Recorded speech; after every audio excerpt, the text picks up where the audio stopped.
猪心怎样做才好吃？厨师教你家常炒法，做法简单又好吃。准备材料：猪心、酸菜、大蒜、辣椒、姜蒜。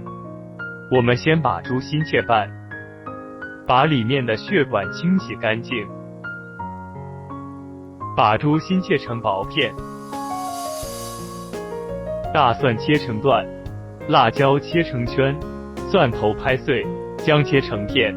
往切好的猪心里倒入一点酱油，一点鸡粉，搅拌均匀。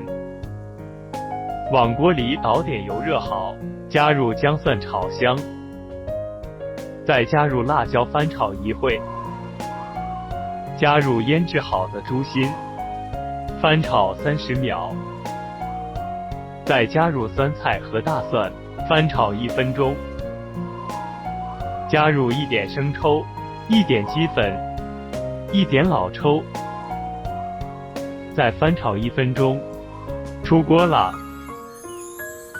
一道好吃不腻的酸菜炒猪心就做好了。